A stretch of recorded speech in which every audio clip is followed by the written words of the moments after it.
দেখুন, পরশু দিনকে একটা বন্দি প্রত্যর্পণ চুক্তি হয়েছে, প্রত্যর্পণ হয়েওছে হলদিয়ার পাশে।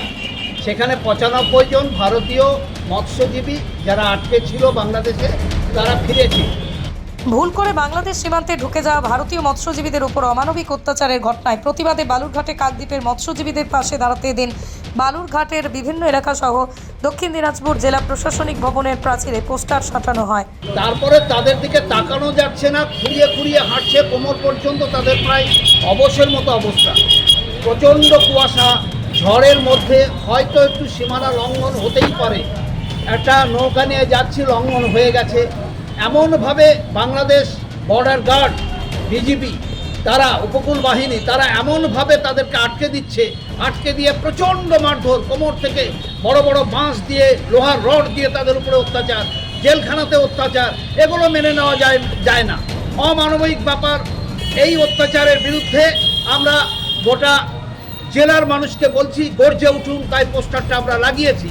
উত্তরবঙ্গ মৎস্যজীবী ফোরামের পক্ষ থেকে উত্তরবঙ্গ মৎস্যজীবী ফোরামের দক্ষিণ দিনাজপুর জেলা কোঅর্ডিনেটর বিশ্বজিৎ বসাক জানান, কাকদ্বীপ সহ বিভিন্ন এলাকার মৎস্যজীবীরা প্রত্যর্পণের মাধ্যমে দেশে ফিরেছেন।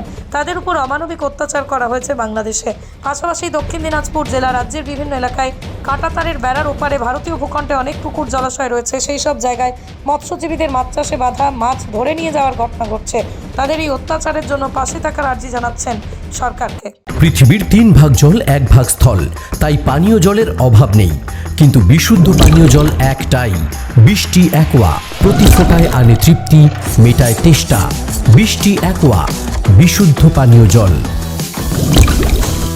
কাকদ্বীপের মৎস্যজীবীর সাথে সাথে উত্তরবঙ্গের দক্ষিণ দিনাজপুরের মৎস্যজীবীরাও তাদের পাশে আছে, এ কথাটা আমরা জানান দিচ্ছি।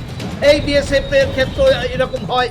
আমাদের ভূখণ্ড যেটা আছে, কাঁটাতারের বেড়ার পরে 150 মিটার ভারতীয় ভূখণ্ড, সেখানে পুকুরগুলোতে যখন মাছের পোনা ছাড়তে যাচ্ছে, 6 ঘন্টা 8 ঘন্টা পরে পারমিশন হচ্ছে। আগের দিন কথা বলার পরেও এই অত্যাচার হচ্ছে, তাতে মাছের পোনা মরে যাচ্ছে। মাছ মারতে গেলেও সেই মাছ মারার টাইম তারা দিচ্ছে না। আবার বাংলাদেশের তরফ থেকে ওপারের লোক এসে সমস্ত পুকুরের মাছ মেরে নিয়ে চলে যাচ্ছে। কেন এত অত্যাচার মৎস্যজীবীদের উপরে, এই গরিব মানুষগুলোর উপরে?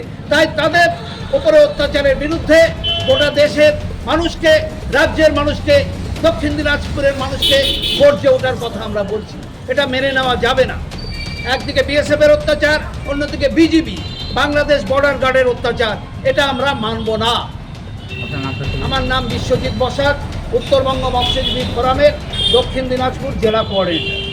মা Manusha builders, MMB distributor, Nadia জেলার সবথেকে বড় বিল্ডার্স। মা মনুষা বিল্ডার্স, রড ও সিমেন্টের পাইকারি ও খুচরো বিক্রেতা।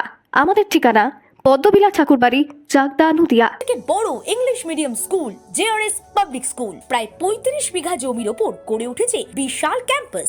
নার্সারি থেকে শুরু করে উচ্চ মাধ্যমিক, ITI college, law college, BEd college ভর্তি চলছে। JRS public. আপনি কোথায় ইনভেস্ট করবেন, কেন করবেন, বুঝতে পারছেন না তো?